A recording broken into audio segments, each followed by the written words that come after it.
नमस्कार, आप देख रहे हैं देश का सवाल और मैं हूं आपके साथ राकेश टंडन। लगता है टीएमसी सांसद कल्याण बनर्जी मानने वाले नहीं। संसद में मिमिक्री के बाद एक बार फिर से पश्चिम बंगाल में कल्याण बनर्जी ने उपराष्ट्रपति की मिमिक्री की है और कह दिया मिमिक्री उनका मौलिक अधिकार है, वो 1000 बार करेंगे। जहां बीजेपी कल्याण बनर्जी से माफी की मांग कर रही है तो कल्याण बनर्जी 1000 बार मिमिक्री करने की बात कह रहे हैं। अब सवाल यह है, क्या कल्याण बनर्जी संवैधानिक पद की गरिमा का ख्याल नहीं रखेंगे? क्या मौलिक अधिकार के नाम पर उपराष्ट्रपति का मजाक बार बार उड़ाएंगे? सवाल तमाम विपक्षी पार्टियों से भी है कि क्या कल्याण बनर्जी को माफी नहीं मांगनी चाहिए? आखिरकार ये अपमान वाली राजनीति कब तक चलती रहेगी और इससे किसी को क्या हासिल होगा? इन्हीं सब मुद्दों पर चर्चा करेंगे, लेकिन पहले बयान जगदीप धनखड़ से लेकर बीजेपी और विपक्षी पार्टियों के बयान सुनिए। Anyone in position, even in my position as constitutional head of Rajya Sabha, I'm the chairman there. I'm the vice president of the country. People don't spare me. Should that change my mindset? No. Should that result in deviation of path? No. On a path of righteousness, we must always proceed. But friends, never ignore there may be other point of view. No one is infallible. No one is law unto oneself. No one is wisdom unto oneself. I might have several things on which I need to learn from you.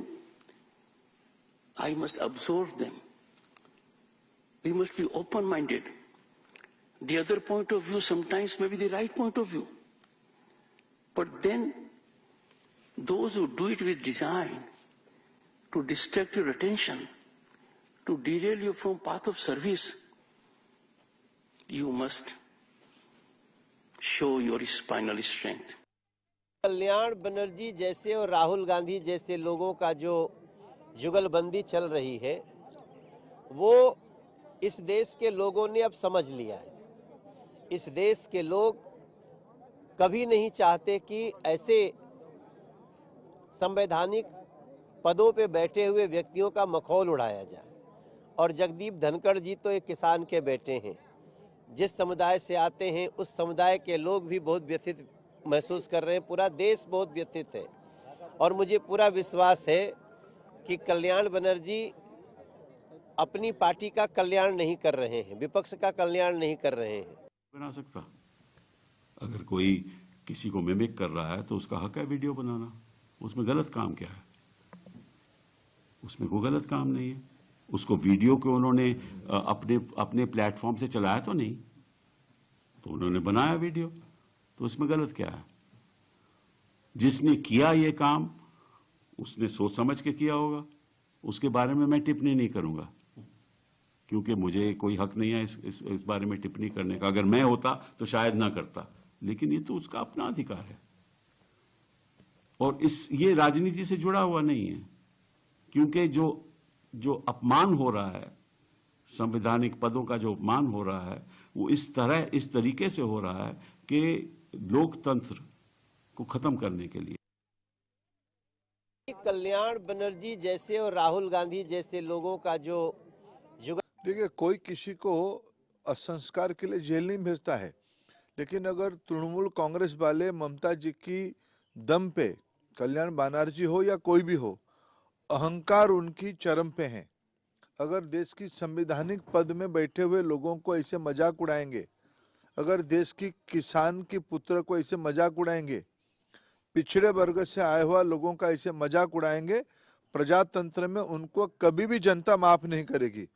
इनको jail नहीं भेजा जाएगा, उनको जनता लोक अदालत में विचार करके लंबे समय तक निर्वासित कर देगी।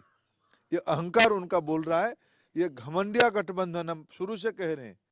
चेयरमैन साहब ने 2-3 खत लिखे हैं, खरगे साहब ने भी उनको फौरन जवाब दिया है। वो चाहते थे कि आज मिले। खरगे जी बाहर हैं, आज दिल्ली से, कल सुबह आ रहे हैं। उम्मीद है अगले 2-3 दिन मिल लेंगे। देखिए, हमारी जो चेयरमैन साहब की भूमिका अलग है। हमारी लड़ाई चेयरमैन साहब के साथ नहीं है, हमारी लड़ाई सत्ता पक्ष के साथ, सरकार के साथ है। सरकार को मन बनाना चाहिए कि क्या वो सदन चलाना चाहती है कि नहीं। क्या विपक्ष को मौका देना चाहती है कि नहीं, यही असली मुद्दा है। स्पीकर और चेयरमैन साहब तो कॉन्स्टिट्यूशनल अथॉरिटी है, हम उनका पूरा सम्मान करते हैं, पर असली बात यही है कि प्रधानमंत्री और गृह मंत्री संसद में आकर इस 13 दिसंबर के कांड के बारे में एक वक्तव्य देने से क्यों इनकार कर रहे हैं, क्यों भाग रहे हैं। अब आगे बताएं देश का सवाल क्या है, लेकिन उससे पहले आपको बताते हैं मिमिक्री कांड को लेकर देश का सवाल क्या है ये बताएं। लेकिन इससे पहले आपको 2 तस्वीरें दिखाना चाहेंगे। 2 तस्वीरें कब की हैं ये आपको बताते हैं। पहली तस्वीर 19 दिसंबर की है, जब संसद में शीतकालीन सत्र चल रहा था और उसी दौरान कल्याण बनर्जी ने पहली बार उपराष्ट्रपति जगदीप धनखड़ की मिमिक्री की थी, जिस पर बीजेपी ने खूब हो हल्ला मचाया था। दूसरी तस्वीर 24 दिसंबर यानी कल की है, जब पश्चिम बंगाल में फिर से एक कार्यक्रम के दौरान कल्याण बनर्जी ने उपराष्ट्रपति जगदीप धनखड़ की मिमिक्री की। 2 तस्वीरें, पहली बार मिमिक्री और दूसरी 24 तारीख को।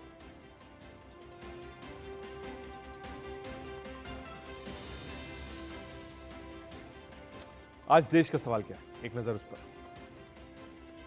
आज देश का सवाल है, कल्याण बनर्जी बार बार मिमिक्री करके क्या साबित करना चाहते हैं। दूसरा, क्या विपक्ष संवैधानिक पद की गरिमा भी नहीं रखेगा?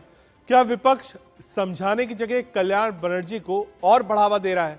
क्या कल्याण बनर्जी को उपराष्ट्रपति से माफी नहीं मांग लेनी चाहिए, जिसमें ये जो एपिसोड है वो बंद हो? हमारे साथ एक लंबा चौड़ा पॉलिटिकल पैनल है। हमारे साथ राजीव जेटली जी, प्रवक्ता कांग्रेस भारतीय जनता पार्टी की तरफ से जुड़ रहे हैं। राकेश शेट्टी जी, प्रवक्ता कांग्रेस पार्टी की तरफ से जुड़ रहे हैं। प्रोफेसर भुवन भास्कर जोशी जी, प्रवक्ता समाजवादी पार्टी की तरफ से हैं। और सिद्धार्थ शर्मा, प्रवक्ता आम आदमी पार्टी की तरफ से। हम शुरुआत प्रोफेसर भुवन भास्कर जोशी से करते हैं। जोशी जी, आप कहां तक इसको सही, या आपका पैमाना क्या है? क्योंकि देखिए, अब तो ये एक अलायंस है, इंडिया अलायंस का कोई पार्टनर कुछ अच्छा करेगा, उसका फायदा चुनाव में और सामाजिक तौर पर सबको मिलेगा। मान लीजिए कि अगर अच्छा नहीं करता है तो जो नुकसान है वो भी सबको उठाना पड़ेगा। तो अब ये जो मिमिक्री है, बीजेपी कह रही है कि साहब उपराष्ट्रपति का आप मजाक उड़ा रहे हैं। एक बार हुआ, बवाल हुआ, अब दूसरी बार फिर वीडियो सामने आया है। जोशी जी, देखिए, मुझे लगता है भारत के जो प्रधानमंत्री जी हैं उनको हमारा देश पूरा अनुसरण करता है, और जब माननीय प्रधानमंत्री जी किस प्रकार के शब्दों का इस्तेमाल करते हैं वो विषय देश के सामने मैं आपके चैनल के माध्यम से एक केवल 12 सेकंड का एक वीडियो दिखा रहा हूं। हाँ,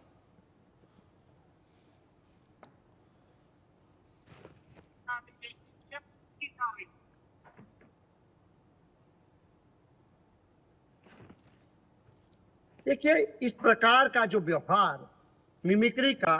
हाँ। हेलो, आपको आवाज आ रही है? बिल्कुल आ रही। जोशी बताइए। जिस प्रकार मिमिक्री माननीय हमारे देश के प्रधानमंत्री संसद में करने का काम करता, पूरे देश ने देखने का काम करा। और मेरे को लगता है कि फिर जब बड़े लोग जो देश के गरिमामय पद पर हैं, संवैधानिक पद पर हैं, वो इस तरह की हरकत करते हैं तो कहीं ना कहीं गलतियां औरों से भी हो जाती है। उस मिमिक्री को मैं कोई सही नहीं ठहरा रहा। इस बात को मैं ये सही सिद्ध करने की कोशिश नहीं कर रहा कि वो उन्होंने जो किया वो सही था। लेकिन जिस प्रकार माननीय प्रधानमंत्री जी ने पिछले 10 साल के शासन में, लगभग 10 साल का शासन होने जा रहा है, जैसे दीदी ओ दीदी ममता जी को कहा था, सुपर्णखा कहने का काम करा, 100 करोड़ की गर्लफ्रेंड कहने का काम करा, कांग्रेस की विधवा कहने का काम करा। ये ऐसे शब्द एक भारत के सबसे शक्तिशाली व्यक्ति को कहते हुए मेरे को लगता है इससे कहीं ना कहीं देश की गरिमा भी गिरती है, और छोटे लोग जो उनसे छोटे हर पद में होते हैं, उनके पोजीशन में होते हैं, वो भी उसको अनुसरण करने का काम करते हैं। और ये लोकतंत्र के लिए अच्छा नहीं है, देश के लिए अच्छा नहीं है, संविधान के लिए अच्छा नहीं है। हालांकि मैं जो उपराष्ट्रपति जी हैं उनके उस बात के बहुत सख्त खिलाफ हूं। जो उन्होंने कहा कि एक जाट का अपमान हुआ, किसान का अपमान हुआ, क्योंकि हमने देखा था उपराष्ट्रपति जी को कि जब किसान सड़कों पर थे तो उनका क्या वक्तव्य आया था। काले कानून पे वो 2 शब्द नहीं बोल पाए थे, दही उनके मुंह में जम गया था। जब पहलवान बेटियां रो रही थी, न्याय मांग रही थी, तब उनके 2 शब्द नहीं लिए, तब वो जाट नहीं थी। तो जाट की परिभाषा अपने लिए अलग, किसान के लिए अलग, किसानों के लिए अलग, अपने लिए किसान। तो मेरे को लगता है निश्चित तौर पे हमें उस बात से तो उनके कोई हम लोग सहमत नहीं है। हाँ। लेकिन निश्चित तौर पे हम ये चाहते हैं कि सदन के अंदर माननीय प्रधानमंत्री जी मिमिक्री ना करे, और सदन के बाहर जो टीएमसी के नेता ने करा या अन्य लोग करे, नहीं, वो इस तरह की जोशी, परिपाटी पे इस रोक बात लगे। को आप मानते हैं कि अलायंस का कोई भी पार्टनर कुछ भी करता है तो वो चीज पूरे अलायंस की आ जाती है जवाबदेही? ऐसा नहीं कि सिर्फ टीएमसी बोलेगी, वो सपा भी है। भारतीय जनता पार्टी जब प्रचार करेगी यूपी में तो पश्चिम उत्तर प्रदेश में कहेगी ये बात कि सपा तो उन्हीं के साथ खड़ी थी जो धनखड़ साहब का अपमान कर रहे थे। मैंने कहा ना, धनखड़ साहब का तो अपमान मेरे को लगता है एक व्यक्तिगत विषय है, क्योंकि धनखड़ साहब का कुछ जो जीवन है वो देश के उपराष्ट्रपति नहीं, भारतीय जनता पार्टी के उपराष्ट्रपति के रूप में वो काम करते हुए दिखाई देते हैं। हाँ। मुझे कहते हुए, और उन्होंने अपनी जो गरिमा उसको तार तार करने का काम करा। अगर वो किसानों के मामले में कुछ बोल देते, किसानों के दर्द को समझते, तो हम भी मान लेते कि वो किसान है। और मैं तो कहना चाहता हूं आपके चैनल के माध्यम से, 146 जो सांसद हैं विभिन्न जातियों के जो हैं, उन सब जातियों का अपमान करने का काम अगर किसी ने करा तो धनखड़ साहब ने करा और स्पीकर साहब ने करा। उनकी जातियां भी तो उनकी जातियों के साथ भी तो दुर्व्यवहार हुआ है। जो 146 सांसद विभिन्न जातियों के लोग थे, वो क्या उनकी जातियों को अपमान नहीं है वो? ठीक है, आ रहा हूं। हमारे साथ राजीव जेटली जी, भारतीय जनता पार्टी के प्रवक्ता, भी जुड़ गए हैं। राजीव भाई, भुवन भास्कर जोशी जी कह रहे हैं कि बीजेपी के उपराष्ट्रपति की तरह वो काम कर रहे हैं, पहला आरोप। दूसरा, जात को बीच में लाना बिल्कुल गलत था। जातियों के आधार पे राजनीतिक रोटियां सेकने वाले अगर इस तरीके की टिप्पणियां करेंगे तो आप सोचिए कितना हास्यप्रद है। हरियाणा के अंदर जाट, नॉन जाट, राजनीतिक तौर पे जो राजनीति की शुरुआत करी वो किसने करी? सबसे पहले कांग्रेस पार्टी ने करी। हर जगह पर आपको याद होगा, इनके नेता पूरे देश में दो शब्द बोलते हैं, दलित मुस्लिम, दलित मुस्लिम, दलित मुस्लिम। धर्म और जाति दोनों बीच पे ला करके अपनी राजनीति को प्रोपेल करने वाले कौन है? ये कांग्रेस पार्टी के नेता। तीसरी बात, संवैधानिक पद के ऊपर बैठे व्यक्ति की अगर इस तरीके से नौटंकी इनके द्वारा की जाए और इनका शीर्ष नेतृत्व राहुल गांधी उसको अपने कैमरे में कैप्चर कर रहे हो, तो आप सोचिए, इन्होंने धनखड़ जी के ऊपर नहीं, इन्होंने हमारे संवैधानिक पद के ऊपर उंगली उठाई है। और संवैधानिक पद पर उंगली उठाना, हमारे इंस्टीट्यूशंस पर उंगली उठाना, ये तो देखिए इनकी परंपरा बनी है। कोई ऐसा संवैधानिक संस्था नहीं जिनको इन्होंने छोड़ा नहीं। अब देखिए, चुनाव आयोग के ऊपर उंगली कौन उठाता है? ये लोग उठाते हैं। सुप्रीम कोर्ट पर उंगली कौन उठाता है? ये लोग उठाते हैं। हमारी जो जांच एजेंसियां, सीबीआई के ऊपर उंगली कौन उठाता है? ये लोग उठाते हैं। ईडी पर उंगली कौन उठाता है? ये लोग उठाते हैं। अब तो देखिए, राष्ट्रपति और उपराष्ट्रपति पद को भी नहीं छोड़ा। और आपको याद होगा कि जब राष्ट्रपति द्रौपदी मुर्मू जी को बनाया गया, उस वक्त पे भी किस तरीके की भद्दी टिप्पणियां इन्होंने उनके ऊपर करी थी। तो आप ये सोचिए, इनको ऐसा लगता है कि राजनीति करने के लिए केवल यही लोग बने हैं और ये इनको विरासत में मिली है और ये अधिकार कभी किसी के पास नहीं जा सकता। इन्हें तो ये तो इस बात को भी भूल चुके थे, इस देश की जनता चुनती है। इन्हें लगता था ये चुनाव एक जो है एक औपचारिकता है, वो होती है और हमारा परिवार राज करने के लिए बना है। पहली बार ये सदमा लगा है इन्हें, और उस सदमे के चलते ये अपना आपा खो चुके हैं, अपनी मानसिक संतुलन खो चुके हैं। यही एक वजह है कि आज संवैधानिक संस्थाओं के साथ साथ संविधान के ऊपर बैठे हमारे देश के उपराष्ट्रपति का भी मजाक बनाया। और मजाक भी किसका बनाया? आप सोचिए, मजाक भी उनका बनाया जिस जाति का नाम ले लेकर ये हमारे प्रदेशों के अंदर लोगों को भड़काने की कोशिश कर रहे थे। वही जाट समाज, वही किसान, वो गरीब किसान का बच्चा अगर इतने बड़े पद पर बैठा है, वो भी संवैधानिक पद पर बैठा है, उसके ऊपर इस तरीके की मिमिक्री करना, ये अपने आप में दर्शा देता है कि इनका मेंटल लेवल, देश के संवैधानिक संस्थाएं, हमारे देश की जनता, हमारे देश के प्रति कैसा रहा होगा। आर्मी नहीं छोड़ी इन्होंने, तो आर्मी के ऊपर तक उंगली उठा दी। तो सोचिए हरासमेंट और फ्रस्ट्रेशन का लेवल कहां तक चला गया है। ठीक है, कोई बात नहीं। आ रहा हूं। हमारे साथ सिद्धार्थ शर्मा भी, आम आदमी पार्टी के प्रवक्ता।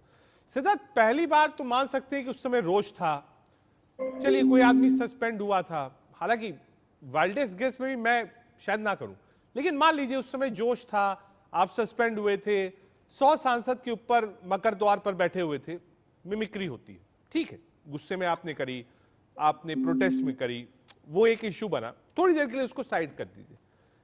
दोबारा इसको करना तो ये तो हैबिचुअल हो गया ना फिर, कि आप जानबूझकर कर रहे हैं, कोई ऐसा नहीं गुस्से से कर रहे हैं, आप जानबूझ के ये काम कर रहे हैं दूसरे को दिखाने के लिए कि हाँ हम आपकी मिमिक्री कर सकते हैं, हम आपको चैलेंज कर सकते हैं। आप ठीक है उपराष्ट्रपति हैं, बट हम भी सांसद हैं, टीएमसी की सरकार है बंगाल में, करते रहिए। और विपक्ष साथ में, किसी विपक्षी दल ने यह नहीं कहा कि नहीं साहब मान जाओ दादा, क्यों कर रहे हो, एक बार हो गया, गलती हो गई, माफी मांगिए, आगे बढ़ जाइए। ये संसदीय प्रणाली है, आगे बढ़िए। जी रजत जी, आपको मेरी आवाज शायद आ रही होगी? हाँ आ रही है। हाँ, आपने कार्यक्रम का जो शीर्षक है वही सही है, देश का सवाल क्या है, मिमिक्री है, मिमिक्री के विषय पर। तो देश का सवाल जो है वो तो हो जाएगा, लेकिन एक चीज तो देश को इस कार्यक्रम में और मिमिक्री, पूरे मिमिक्री कांड में एक चीज तो देश को जवाब मिल गया, सवाल जो भी हो, कि 56 इंच का शेर 5 ग्राम के मखौल से अगर डर गया तब तो अपने आप को वो कागजी शेर साबित कर रहा है। असल मुद्दा ये है, सबको मालूम है कि संसद में जो घुसपैठ हुई थी उसमें भाजपा फंस गई है। उसको पता है कि राष्ट्रीय सुरक्षा के नाम पर वो जो काल्पनिक सुरक्षा इस देश को दे रही थी, उसमें उन्हीं के सांसद संसद के घुसपैठियों को अपना मेहमान बताते हुए पकड़े गए हैं। राष्ट्रीय सुरक्षा के नाम पर ये जो काल्पनिक सुरक्षा दे रही है, संसद हो या लद्दाख हो, कोई भी कहीं भी बेरोक टोक घुस जा रहा है। इस चीज से बचने के लिए भाजपा अलग अलग तरह के नाटक कर रही है, सबको पता है। मेरे ख्याल से इस आपके इंडिया टीवी के दर्शक इतने समझदार हैं, इंडिया न्यूज के सिद्धार्थ, सॉरी हाँ इंडिया न्यूज के दर्शक इतने समझदार है, माफ कीजिएगा। हम लोग सब लोग क्रिकेट देखते हैं। अगर किसी तेज गेंदबाज पर बहुत सारा बल्लेबाज अगर 2-3 बार चौके मारना शुरू कर देता है तो गेंदबाज कुछ नहीं करता, उसको बाउंसर मार के सर को घायल करने की कोशिश करता है। तो भाजपा बौखलाई हुई है। इसमें मिमिक्री करना अगर किसी का इस देश में अपराध है तो आप तो कपिल शर्मा को जेल में कर दीजिए। अगर मिमिक्री करना अपराध है तो आर.के. लक्ष्मण जैसे कार्टूनिस्ट को जेल में डाल दीजिए। अगर मिमिक्री करना अपराध है तो भाजपा का अभी जो इन्होंने नया कानून लाया है, भारतीय न्याय संहिता, उसमें मिमिक्री को इन्होंने क्यों अपराध नहीं डाला? तो जो चीज है ही नहीं, जो चीज अपराध है ही नहीं, इसका मतलब है चाय की केतली में, चाय की प्याली में आप एक तूफान लाने की कोशिश कर रहे हैं, क्योंकि असल मुद्दा जो है राष्ट्रीय सुरक्षा के नाम पर भाजपा जो काल्पनिक सुरक्षा, एक तरफ राष्ट्रीय सुरक्षा है, दूसरी तरफ संवैधानिक पद है। हमारे साथ राकेश शेट्टी, कांग्रेस प्रवक्ता भी जुड़ गए। बहुत स्वागत है राकेश जी आपका। राकेश जी, क्योंकि कांग्रेस सबसे बड़ा दल विपक्ष का, सत्ता में इतने साल रही है, आज जब भी कोई अलायंस पार्टनर कुछ गलती करता है तो एक सवाल कांग्रेस पार्टी से ही पूछा जाता है कि साहब कांग्रेस पार्टी क्यों नहीं समझा रही है? नेता विपक्ष खड़गे साहब आपके हैं, नेता लोकसभा में अधीर दादा आपके हैं। जब भी इंडिया अलायंस की बैठक होती है, एक फॉरवर्ड उसमें पोजीशन में कांग्रेस पार्टी रहती है, ये कहने में कोई गुरेज नहीं है। क्या कांग्रेस पार्टी को लगता है कि ये ठीक है मिमिक्री? क्योंकि आपके नेता ने उस दिन शूट भी किया था, हालांकि उनसे जब पूछा गया तो उन्होंने कहा कि मेरे पास शूट है, मैंने वो फुटेज कहीं सार्वजनिक जीवन में नहीं डाला। कांग्रेस पार्टी पहली बार तो मान सकते हैं, चलिए साहब प्रोटेस्ट हो रहा था, अब दोबारा मिमिक्री करी है दादा ने। क्या आप सहमत हैं कि बार बार ये होना चाहिए, या आपको लगता है कि नहीं ये नॉन इशू है, अगर दादा कुछ कर रहे हैं, मिमिक्री कर रहे हैं, इसका कोई लेना देना नहीं भारत की राजनीति से और उपराष्ट्रपति पद से? शेट्टी साहब, देखो समझाना किसको चाहिए? सर, इस देश की सरकार जैसे कह रही है वैसे न्यूज चैनल अपना एजेंडा चला रही है। आज अपने देश में बड़ा मुद्दा क्या है? 143 सांसदों को बाहर का रास्ता दिखाया गया। जो एक सांसद है वो करीबन 15 से 20 लाख लोग वोट देते हैं। ऐसे मेंबर ऑफ पार्लियामेंट्स को बाहर का रास्ता इसलिए दिखाया गया क्योंकि वो सवाल पूछते। आप इतना बड़ा न्यूज चैनल लेके बैठे, ये डिबेट करा रहे, इतने बड़े साक्षी मलिक हमारे देश को इतना मेडल लेके आई, वो रो रही है, उन्होंने जो संन्यास ले लिया है, वो कोई बड़ा इशू नहीं है। इस देश में बेरोजगारी इशू नहीं है। राजस्थान में आज भाजपा की सरकार आई, 450 रुपया में वो गैस सिलेंडर देने वाले थे, बड़े बड़े होर्डिंग, खुद नरेंद्र मोदी का भाषण था, मोदी जी की गारंटी। आज कोई न्यूज चैनल और मीडिया के रीढ़ में हड्डी नहीं है कि मोदी जी से सवाल करें। कोई अमित शाह से ये सवाल नहीं कर रहा है कि आप अपने आप को इतने बड़े होम मिनिस्टर कहते हैं, इतना बड़ा दाग दिखाते हैं सभी जगह, आपके होते हुए कैसे लोग घुस गए संसद के अंदर, और अगर संसद तैयार नहीं था तो जल्दबाजी क्या थी उसको उद्घाटन करने का।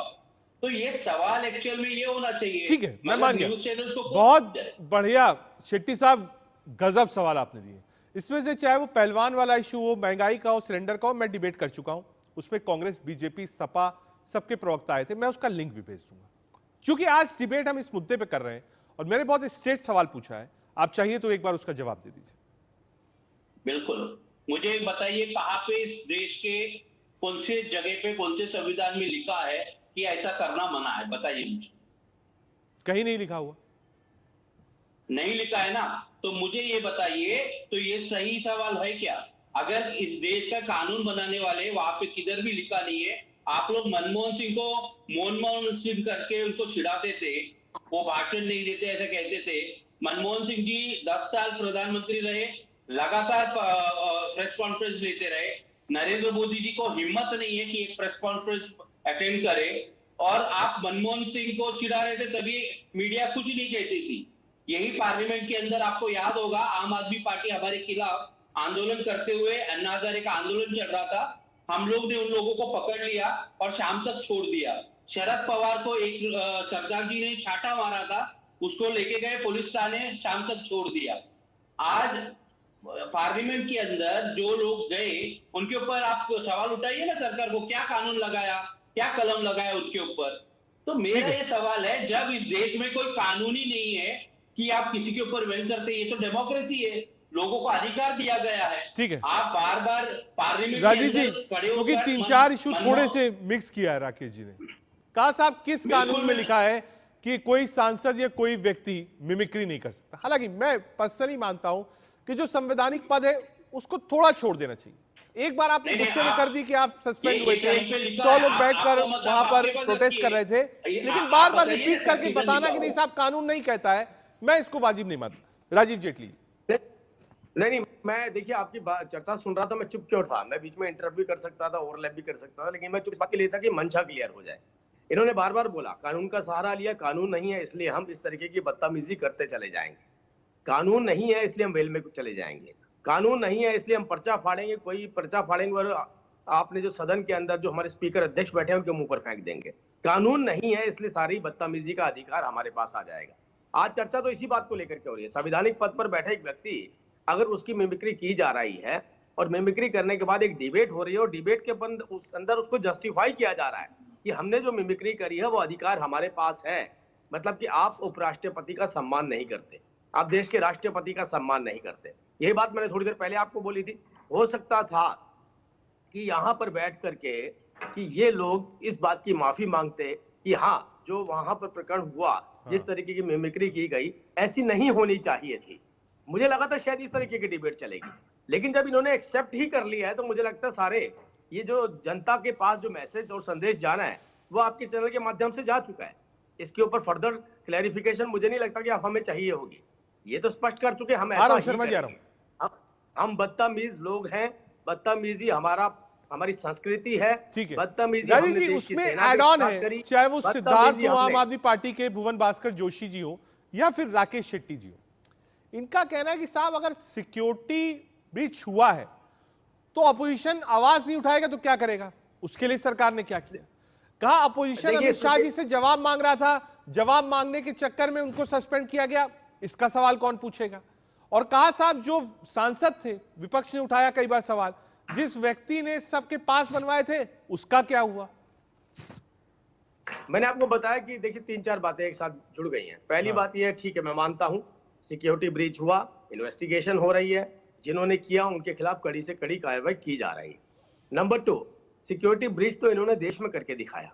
आपने देखा पूरी मुंबई जला दी, सरेआम सड़कों के ऊपर किस तरीके के हथियार लेकर के आतंकवादी घूमे, हजारों लोगों की हत्या कर दी गई। इस देश के अंदर हर 5, 10, 50 किलोमीटर के बाद एक बम ब्लास्ट होता था। इस देश के अंदर जिस तरीके की परिस्थितियां पैदा की गई थी उसे इनका सिक्योरिटी ब्रीच नजर नहीं आता था। पंजाब के अंदर देखिए खुले तौर पर समर्थन दिया जा रहा है। समर्थन किन लोगों को दिया जा रहा है? उन लोगों को दिया जा रहा है जो कहीं ना कहीं हमारे देश के लिए खतरा हो सकते हैं। उन लोगों के घर पे जाकर के अरविंद केजरीवाल जी रात गुजारते हैं, वो सिक्योरिटी ब्रीच नहीं होता। सिक्योरिटी ब्रीच, अगर इस तरीके के बड़े हथकंडे अपना करके अपना राजनीतिक सर्वाइवल करके देश को बेचने का, देश को तोड़ने का, देश में बम ब्लास्ट करने का काम करेंगे, तो उसके खिलाफ तो देश के प्रधानमंत्री कड़ी कार्रवाई करते ही हैं। आपने देखा है कि पूरी तरह से इरेडिकेट कर दिया गया टेररिज्म को। टेररिज्म एक ऐसा शब्द था, हर बस के पीछे, हर रिक्शे के पीछे, हर ऑटो के पीछे लिखा जाता था। अपनी सीट के नीचे देखिए, कोई भी ऐसी वस्तु जो अनजान हो वो बम हो सकती है। याद करिए वो दिन याद करिए। ये वही देश है जिस देश के अंदर आतंकवाद का सफाया किया गया है।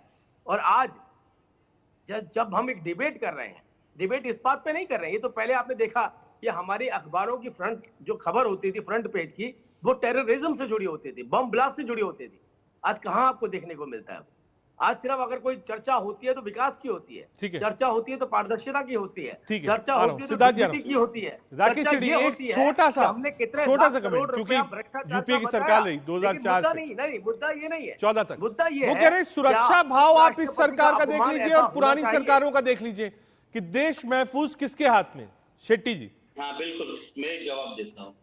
पुलवामा, उरी किसके काल में हुआ भाई साहब, जरा उनको पूछिए। कल 2 दिन पहले 2 जवान शहीद हो गए। लगातार इन्होंने कहा था कि ब्लैक मनी हटाने के लिए हमने नोटबंदी लाया, आतंकवाद खत्म हो जाएगा। तो ये पुलवामा कभी हुई, उरी कब हुई? हमारे जवान शहीद हो गए, एक स्कॉर्पियो गाड़ी का पूरा 500 किलो RDX घुस गया। ये तो नरेंद्र मोदी नहीं थे क्या प्राइम मिनिस्टर कभी? क्या बात कर रहे हैं, किसको गुमराह कर रहे हैं? हाँ, ये बात सही है। इसका भी जवाब आज मीडिया के पास ये हिम्मत नहीं है कि फ्रंट पेज पे छापे। शहीद बराबर हमारे जवान हो रहे और आतंकवादी हमले भी बढ़ चुके। आप देख नहीं रहे, पार्लियामेंट के अंदर घुस गए। ये तो ठीक है, कोई स्टूडेंट्स थे, नौजवान थे जिनके पास जॉब नहीं था। मतलब अपनी सुरक्षा का लेवल कितनी गिर चुकी है। और पिछली बार भी जब आतंकी हमला हुआ था तब भाजपा का ही राज था। तो ये भूल रहे और डिबेट को गुमराह कर रहे। नरेंद्र मोदी जी जब से सरकार में आए लगातार हमला हो रहा है। और उसके बाद इतने, अभी इनके गवर्नर है जम्मू एंड कश्मीर के सत्यपाल मलिक जी, अभी वो इनके साथ नहीं है। देखिए क्या बात कर रहे हैं नरेंद्र मोदी जी के बारे में। मैं जवाब ले लूंगा राजीव जी से। आ रहा हूं, 1 मिनट शेट्टी जी आ रहा हूं। एक बार सिद्धार्थ के पास चला है, जोशी उसके बाद आपके पास। सिद्धार्थ, ये 2 चीजें हैं और मैं, हो सकता है राकेश शेट्टी जी मेरी बात से थोड़ा इत्तेफाक रख सकते हैं। आप 3-4 इंसिडेंट निकालिए जब विपक्ष ने प्रधानमंत्री या संवैधानिक पद पर बैठे व्यक्तियों को अपशब्द कहा हो। बीजेपी उतना बाउंस बैक करती है और in terms of vote BJP का ग्राफ उठता है। ऐसे 5 बड़े उदाहरण हैं इस देश में, वो विधानसभा और लोकसभा चुनाव से सीधे ताल्लुक रखते हैं। क्या आप मानते हैं मेरी बात? हाँ बिल्कुल, इसमें मैं इस बात को यहाँ पर राकेश जी ये भी मानिए कि संस्कृत में ना एक देश में कहावत है, महाजनेन येन गतः स पंथाः। आप जो छोटे लोग, बड़े लोग जिस राह पे चलते हैं उसी राह पे चलते हैं। इसी देश में भारत के खुद माननीय प्रधान जी ने लोगों को कपड़ों से पहचाना था। उस चुनाव में वो हार गए थे। उन्होंने बंगाल में जाके दीदी के ऊपर सीटी बजाई थी, वो हार गए थे। इसी देश में उसी प्रधान जी ने बिहारियों के DNA पर सवाल किया था, वो हार गए थे। तो इसीलिए ये चीज जो है ना, थोड़ा सा हम लोगों को सोच समझ के बात करना चाहिए। मैं बार बार इसीलिए कह रहा था कि भाजपा राष्ट्रीय सुरक्षा के नाम पे काल्पनिक सुरक्षा दे रही है। उनके प्रवक्ता अभी पकड़ा गए, वो बात बहादुर और काम निठल्ला हैं। बिहार के नवादा में, मैं बिहार से आता हूं, परसों जो जम्मू कश्मीर में 4 लोग शहीद हुए हमारे सेना के, उसमें एक बिहार के नवादा का लड़का है। हमारे ही मैं उसी क्षेत्र से आता हूं। तो आप बच्चे को अगर पूछा जाए कि इस एग्जाम में तुम फेल क्यों किए, तो बच्चा ये तो नहीं कह सकता ना कि मेरे क्लास में दूसरे कितने लोग फेल किए। भाजपा तो कहती थी कि मैं राष्ट्रीय सुरक्षा दूंगी, वो काल्पनिक सुरक्षा कैसे दे रही है? वो आज ये कैसे कर रही है कि कांग्रेस के राज में क्या हुआ था? कांग्रेस के राज में नहीं हो रहा था, इसलिए तो आपको सत्ता दी गई थी। तो मुझे ये बताइए कि क्या एक सत्ता में ये कहने वाला इंडिया क्रिकेट टीम में अगर नहीं खेलने वाले को निकाल के एक खेलने वाले को बैटिंग के लिए लाया गया, वो जब जीरो बनाए तो कहे मैं क्या करूं, मुझसे पहले वाला भी जीरो बनाया था। इसका मतलब आप खुद बोल रहे हैं। इसीलिए मैं कहा कि इस कार्यक्रम के देश के सवाल में लोगों को यह जवाब मिल गया है कि 56 इंच का शेर 5 ग्राम के मखौल से अगर डर गया तब तो वो अपने आप को कागजी शेर बोल रहा है ना रजत जी। और अगर आपको बुरा लगता है, मुझे भी बुरा लगता है, मैं भी पढ़ा लिखा व्यक्ति हूं, आपके साथ कई कार्यक्रमों में डिबेट में आया हूं, जोर से बोलता हूं लेकिन अपशब्द नहीं बोलता, लेकिन आपको भी तो बुरा लगा होगा। अगर आपको संवैधानिक पद की गरिमा को किसी ने मिमिक्री करके खराब किया तो बुरा लगा,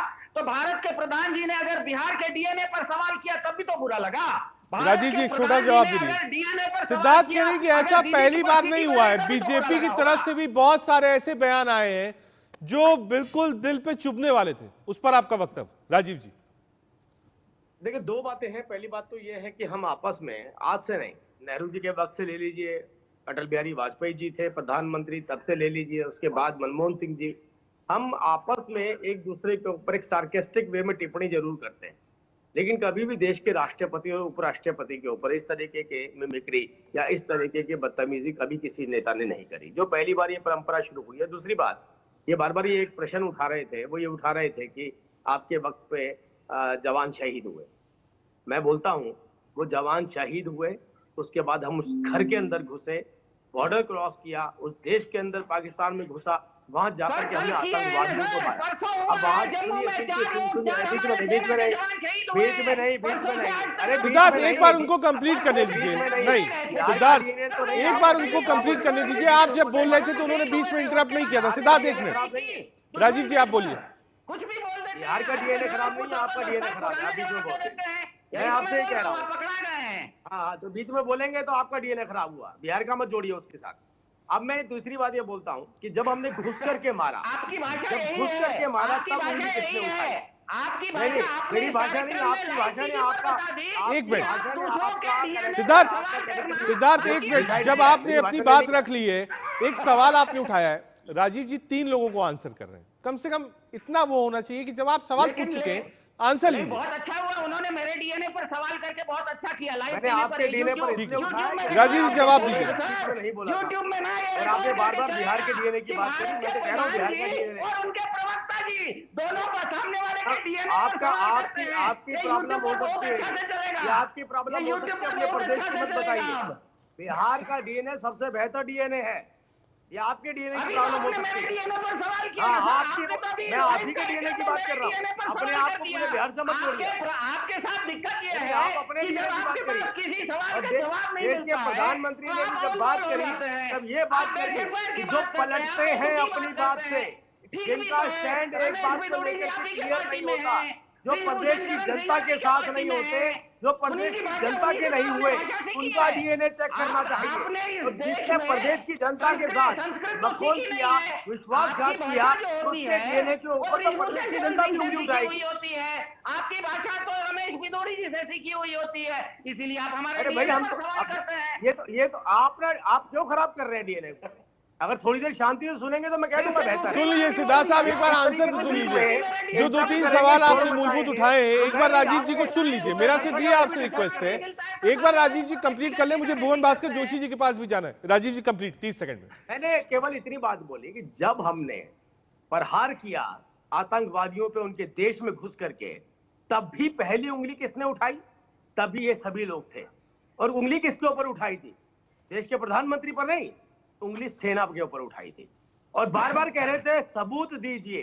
ठीक है, इन्हें सबूत चाहिए था। ठीक है, इस बात का सबूत चाहिए था कि देश के सैनिक, मैंने पॉइंट ले लिया राजीव। एक बार प्रोफेसर भुवन भास्कर जोशी जी के पास। देश के सैनिक झूठ तो नहीं बोल रहे कहीं। ठीक है जोशी जी, मैं मतलब एक कदम इससे आगे चला जाता हूं। 24 का चुनाव है, 2-3 चीजें हैं।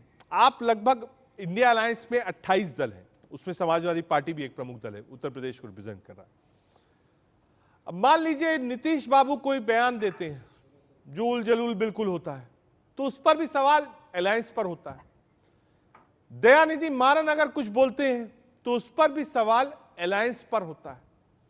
अगर ममता बनर्जी की पार्टी में दादा है कल्याण बनर्जी, ये मिमिक्री करते हैं तो भी बात अलायंस की होती है। हो सकता है आप कहेंगे नहीं साहब कोई कानून नहीं है, लेकिन ये कोई पॉजिटिव पब्लिसिटी नहीं है अलायंस की, ये निगेटिव पब्लिसिटी है। देश की एक धारणा है, राष्ट्रपति, उपराष्ट्रपति, गवर्नर, लोग चाहते हैं कि इनके ऊपर कोई भी टिप्पणी ना हो और कोई भी बात हो सम्मानजनक पोस्ट है। आपको लगता नहीं कि एक जो नैरेटिव क्रिएट होगा इससे, क्योंकि रिपीट हुआ है इसलिए ये बात बोल रहा हूं, एक बार होता तो शायद मैं भी नहीं बोलता। जो नैरेटिव इससे क्रिएट हो रहा है, इससे नुकसान पूरे इंडिया अलायंसेस को है। हो सकता है दादा ये मिमिक्री करें बंगाल में, दयानिधि मारन बोले तमिलनाडु में, लेकिन जो आदमी उत्तर प्रदेश में चुनाव लड़ रहा है और जो आदमी राजस्थान में चुनाव लड़ रहा है, अब इफेक्ट होता है क्योंकि सोशल मीडिया बिल्कुल वाइब्रेंट है, हमसे तेज वो आप तक पहुंच जाता है। जोशी जी, देखिए मुझे लगता है कि आप भी मानते होंगे और जितने मेरे पैनलिस्ट साथी बैठे हैं सभी मानते होंगे कि भारत के जो प्रधानमंत्री है वो संवैधानिक पद है। और आज जो बात आप कह रहे हैं जिनकी, वो भी संवैधानिक पद पे है। बस इतना अंतर है कि माननीय प्रधानमंत्री जी सदन के अंदर मिमिक्री करते हैं। मैंने वीडियो चलाया, बार बार चलाना ठीक भी नहीं है। पूरे देश ने, पूरे विश्व ने उनकी मिमिक्री को देखा है और मैं तो मानता हूँ कि वो बहुमुखी प्रतिमा के धनी है माननीय प्रधानमंत्री जी। कभी वो पीपरी बजा देते हैं, कभी वो ड्रम बजा देते हैं। पहली बार देश को बहुमुखी प्रतिभा के धनी प्रधानमंत्री मिले हैं। इतने धनी प्रधानमंत्री कभी मिले नहीं। ड्रम बजा देंगे, मिमिक्री कर लेंगे, एक्टिंग कर लेंगे, गाना गा देंगे, सब काम कर लेते हैं प्रधानमंत्री। तो जब इतने बहुमुखी प्रतिभा के धनी हैं तो निश्चित तौर पर उनसे कुछ ना कुछ सीखने का काम लोग भी कर रहे हैं, विपक्ष के लोग भी कर रहे हैं। तो पहले तो प्रधानमंत्री जी को और भारतीय जनता पार्टी के लोगों को अपना आचरण ठीक करना पड़ेगा। और अभी हमारे एक साथी ने बताने का काम करा कि किस प्रकार प्रधानमंत्री जी ने, जब बिहार के डीएनए की बात हुई तो जवाब दिया, वहां के लोगों ने, बिहार के लोगों ने। बंगाल में दीदी ओ दीदी कहने के बाद ममता जी कल बंगाल के लोगों ने बताने का, जवाब देने का काम किया। मतलब जोशी जी, आपका कहना है कि जो दादा ने किया, जो मारन ने कहा, वो वाजिब है, विपक्ष को ये करना चाहिए, इसमें कोई गुरेज नहीं है। आपको क्यों आपत्ति है? इसमें प्रधानमंत्री शब्द भी जोड़िए। आपकी बात तब तार्किक लगेगी, देश तब आपको मानेगा। मैं इस बात को मानता हूं कि अगर बीजेपी में या प्रधानमंत्री जी ने या किसी भी बड़े व्यक्ति ने ऐसा कुछ किया और किसी को कोई उससे आहत हुआ तो वो भी गलत है। राजीव जी, लोग ये कह रहे हैं, विपक्ष ये कह रहा है कि साहब ये काम तो प्रधानमंत्री जी ने भी किया। मैंने थोड़ी देर पहले भी आपको बताया कि एक व्यंग्यात्मक तरीके से टिप्पणियां नेता राजनीति के अंदर हमेशा से होती आई, हमेशा से होते आई। आप मुझे बताइए कि भारतीय जनता पार्टी के ऐसे कौन से प्रधानमंत्री रहे हैं या ऐसे कौन से नेता रहे हैं जिन्होंने कभी भी उंगली राष्ट्रपति उपराष्ट्रपति के ऊपर उठाई है? हमने तो शायद जब प्रणब मुखर्जी साहब राष्ट्रपति होते थे, सबसे ज्यादा सम्मान, मेरे को लगता है कांग्रेस से भी ज्यादा सम्मान अगर किसी ने उनको दिया तो हमारे देश के प्रधानमंत्री नरेंद्र मोदी जी ने दी। हमेशा से उनका सम्मान किया हमने, हर राष्ट्रपति का सम्मान किया, उपराष्ट्रपति का सम्मान किया। वो अलग बात है कि कांग्रेस में जब उपराष्ट्रपति हुआ करते थे, जब उपराष्ट्रपति पद से हटे तो सबसे पहली उंगली उन्होंने किसके प्रति उठाई? किसके ऊपर उठाई? देश के ऊपर उठाई, झंडे के ऊपर उठाई, भारत माता के ऊपर उठाई, वंदे मातरम के ऊपर उठाई। ये कौन लोग थे बताइए? ये वही लोग थे जो उस पद पर बैठे थे। हमने उनका सम्मान किया, लेकिन अपमान उन्होंने किसका किया? इस देश का अपमान किया। तो आप ही सोचिए किस मानसिकता के लोग कांग्रेस और इनकी पार्टी और इनके अलायंस द्वारा निर्धारित किए जाते थे। हम तो अब भी कहते हैं कि अगर इस लड़ाई को जारी रखना है, आप देश के उपराष्ट्रपति, एक जाट, एक किसान परिवार से आने वाले व्यक्ति को इसी तरीके से उनके साथ मजाक करना चाहते हैं, बदतमीजी करना चाहते हैं, तो आप करिए, ये आपका विशेषाधिकार है, क्योंकि कानून नहीं है। इन्होंने बार बार बोला क्योंकि कानून नहीं है। राकेश जी, और इस देश का एक बार जवाब कानून नहीं। कहा साहब, कब तक आप अपमान करते रहेंगे उपराष्ट्रपति का और कांग्रेस खामोश? देखिए, नहीं, कांग्रेस खामोश नहीं है। देखिए, मणिपुर में इतना बड़ा हादसा हुआ, हम सब ने देखा कि 2 महिलाओं को निर्वस्त्र करके पुलिस के गाड़ी से निकाला गया, उनके साथ बलात्कार किया, उनको जिंदा जलाया गया। नरेंद्र मोदी जी में इतना हिम्मत नहीं है कि मणिपुर के लोगों से माफी मांगे। आज आप जैसे कह रहे थे कि आतंकवादी हमला कम हो चुका है, 2014 से 2023 तक करीबन 1600 आर्मी पर्सनल्स ने अपनी जान the only on terrorist attack. 1600 लोग, तो क्या वो माफी मांगेगी इंडियन आर्मी से? ठीक है। दूसरी बात, जाकिर जी, आपको माफी के साथ रोक रहा हूं। एक बड़ी खबर आ रही है और फिर टिप्पणी सबसे पहले आपसे लूंगा। एक बड़ी खबर आ रही है, उसका रुख कर लेते हैं। उपराष्ट्रपति पर हरियाणा कांग्रेस अध्यक्ष के नया बयान सामने आया है। मिमिक्री कांड पर उदय भान की बस जुबानी सामने आई है। उदयभान ने कहा है झुका हुआ जाट टूटी खाट किसी काम का नहीं। उपराष्ट्रपति पर उदयभान की विवादित टिप्पणी। आइए राकेश जी, अभी तक तो बात सिर्फ मिमिक्री पर थी, एक बार सुनाते हैं क्या कहा उदयभान। झुका हुआ जाट और टूटी हुई खाट ये किसी के काम की नहीं होती। झुका हुआ जाट और टूटी हुई खाट ये किसी के काम की नहीं होती। राकेश जी सुना आपने?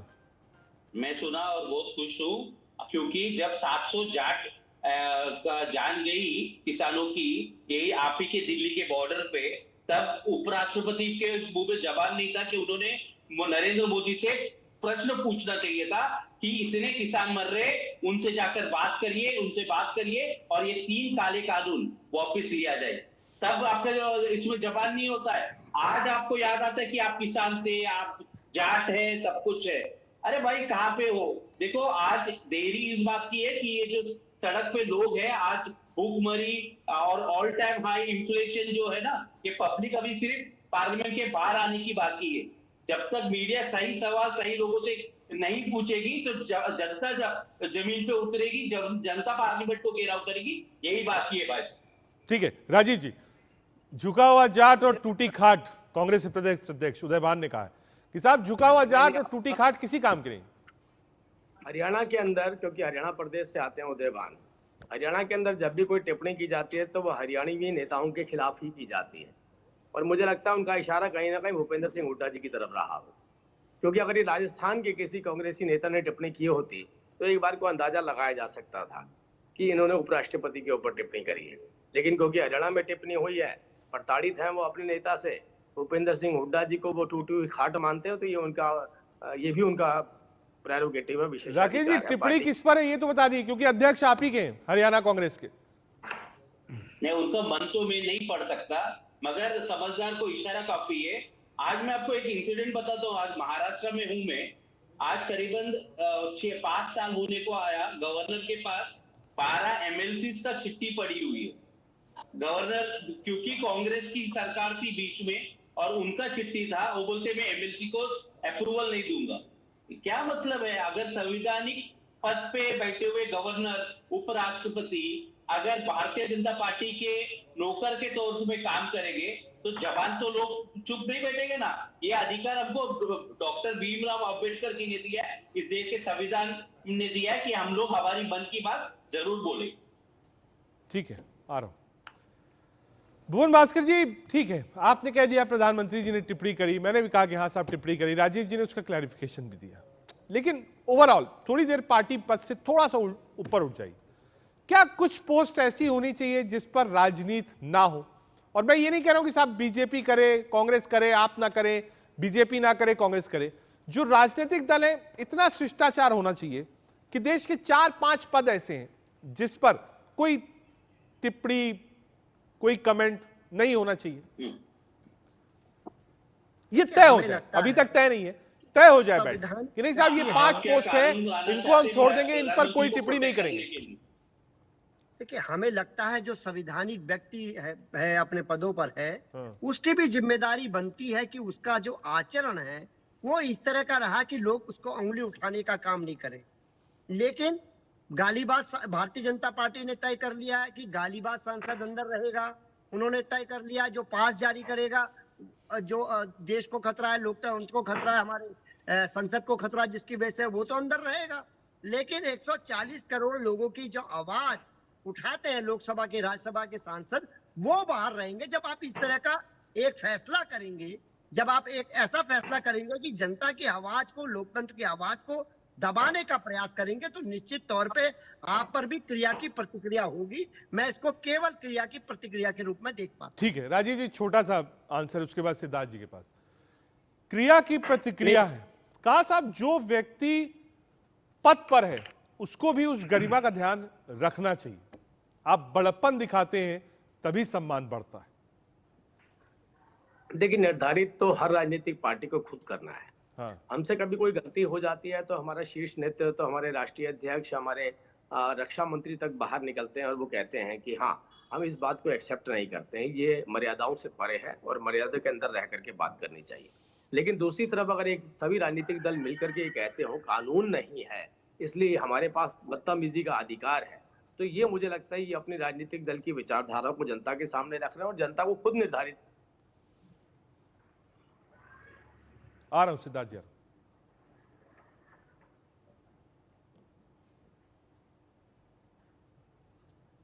ठीक है सिद्धार्थ पर। सिद्धार्थ, क्या राजनीतिक दल को और दलों को साथ आना चाहिए, बैठना चाहिए कि vice president, president, CGI, election, CC, ये जो 6-7 पोस्ट है उससे थोड़ी राजनीति अपने आप को अलग रखिए। बाकी राजनीतिक पार्टियां आपस में लड़ती रहे, इससे देश को फर्क नहीं पड़ता, लेकिन कम से कम जो पोस्ट है उसका सम्मान होना चाहिए। हाँ देखिए रजत जी, अगर संवैधानिक पद पर तो दिल्ली के मुख्यमंत्री भी हैं, तो उनके मफलर से लेके उनकी खांसी पर भाजपा किस तरह की मस्खरी करती है, आपसे भी छुपा हुआ नहीं है, हमसे भी छुपा हुआ नहीं है। देखिए ना, इस कार्यक्रम के जो दर्शक होते हैं वो बहुत सयाने होते हैं। बीजेपी को मुहावरों से, मस्खरी से, मिमिक्री से इतना इमेजिनरी ऑफेंस नहीं लेना चाहिए। हमारे भारत के एक बहुत अच्छे खिलाड़ी हैं विराट कोहली, वो भी जब एक्साइटेड हो जाते हैं ना तो एक अंग्रेज खिलाड़ी है बेन स्टोक्स, उनको बहुत याद करते हैं। आप लोग समझ गए होंगे हम क्या कह रहे हैं, लोग सब देख रहे होते हैं। तो बिना मतलब के चाय की प्याली में आप किसी तरह का एक तूफान लाके खड़ा कीजिए और कहे कि हम इस पर आपत्ति करते हैं। इस देश में आपत्ति करने के लिए बहुत सारी चीजें हैं। मणिपुर की समस्या है, किसानों की समस्या है, महिला पहलवानों की समस्या है, 140 करोड़ लोगों की समस्या है, संसद में घुसपैठियों की समस्या है, चीन की समस्या है। आप अगर समस्या को निवारण करना शुरू कीजिएगा तो इस तरह की चाय की प्याली में इमेजिनरी ऑफेंस लेने की जरूरत नहीं पड़ती है। बाकी जनता, राजनेताओं को भी, राजनीति को भी, राजनीति अपने आप में गंभीर विषय होते हुए रोजमर्रा का विषय होने के कारण उस पर कार्टूनिस्ट हों या व्यंग्यकार हों, ये लोग व्यंग करेंगे, मिमिक्री होगी, ये स्वाभाविक चीज है। इस चीज से कोई बहुत ज्यादा दर्द होना नहीं चाहिए। विराट कोहली भी अंग्रेज खिलाड़ी बेन स्टोक्स को बहुत याद करते हैं जब एक्साइट हो जाते हैं, तो कोई उसका बुरा नहीं मानता है। ठीक है, राकेश शेट्टी जी के पास। राकेश जी, जो अलायंस कर रहा है उसका नुकसान लोग कह रहे हैं साहब कांग्रेस उठाती है। बयान दादा देंगे, कांग्रेस झेलेगी। बयान दयानिधि मारन देंगे, कांग्रेस झेलेगी। बयान स्टालिन देंगे, कांग्रेस झेलेगी। बयान नीतीश कुमार देंगे सदन में, कांग्रेस से पूछा जाएगा। तो साहब जवाबदेही तो कांग्रेस की है, तो कांग्रेस को भी तो समझाना चाहिए अपने अलायंस पार्टनर को कि अब तो इंडिया अलायंस है, थोड़ा संभल कर बोलिए, 24 का चुनाव सामने है। देखिए, इंडिया अलायंस में करीबन 28 पार्टियां हैं। भारतीय जनता पार्टी के एनडीए में 36 पार्टियां हैं।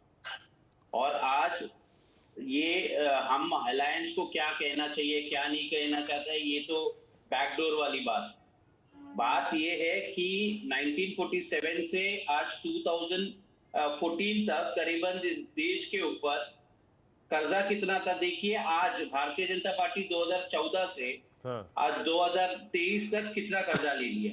आईएमएफ को रेड नोटिस इशू करना पड़ा, उसके ऊपर भारतीय जनता पार्टी के पास जवाब नहीं।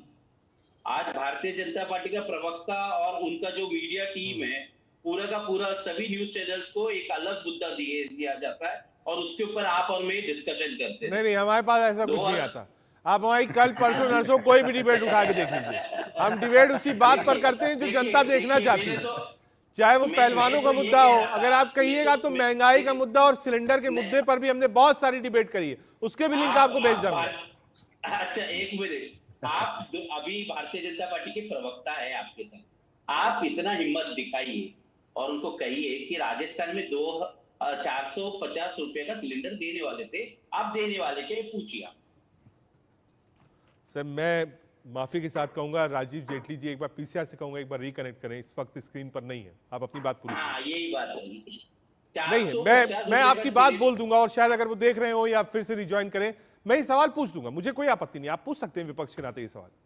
आप पूछिएगा, एक बार पूछिए, आपकी दर्शक जो है वो जरा खुश हो जाएंगे आपसे, आप पूछ के बताइए। राजीव जी हमारे साथ नहीं है, राकेश जी माफी के साथ आपसे बताऊंगा, मगर ऑन एयर तो पूछिए, ऑन एयर तो पूछिए। ऑन एयर तो पूछिए कि भारतीय जनता पार्टी ने बड़े बड़े कुछ होर्डिंग्स कनेक्शन लगाए में थे। दिक्कत है राकेश जी, इस वक्त नहीं है। अब- लेकिन जो सवाल आपने पूछा है, मैं इस सवाल राजीव जी तक जरूर पहुंचाऊंगा और कोशिश करूंगा कि इस वक्त शायद मैं अगर कह रहा शो हूं में कि वक्त आप भी कम है, on लेकिन वो ये air जवाब पूछिए ना। आप तक दे। जो सिलेंडर की बात आपने राजस्थान में कही है, मैं बिल्कुल, ये मेरी अरे, जिम्मेदारी है आज कि राजीव जी केंद्रीय- इस वक्त शो पे नहीं है, लेकिन मैं कोशिश करूंगा कि आपका सवाल केंद्रीय पहुंचाऊं मंत्री, और मैं आपको आपको बता रहा हूं तत्परता ना। से शीघ्र अतिशीघ्र इसका जवाब मिले। फिलहाल के लिए बहुत शुक्रिया नहीं, आप तमाम प्रवक्ताओं का, आपने कीमती वक्त निकाला और देश का सवाल का हिस्सा बने। आज के लिए इतना ही। दादा ने एक बार फिर से मिमिक्री करी है, इंडिया अलायंस पर सवाल उठ रहा है, बीजेपी को एक बार फिर से एक मुद्दा मिल जाता है और बीजेपी को हर बार इस टाइप का जब भी मुद्दा मिलता है, बीजेपी को इससे फायदा होता है। विपक्ष को और खासतौर से कांग्रेस को ये समझना चाहिए कि जब जब आप मर्यादा पार करते हैं तब तब बीजेपी का इन सेंस ऑफ वोट फायदा होता है। इन सारी चीजों के अलावा अलायंस को एक साथ सोचना चाहिए कि वो 2024 में एक कड़ी पार्टी, एक बड़ी पार्टी बीजेपी से कैसे मुकाबला करेगी। देश का सवाल में आज के लिए इतना ही। देखते रहिए इंडिया न्यूज।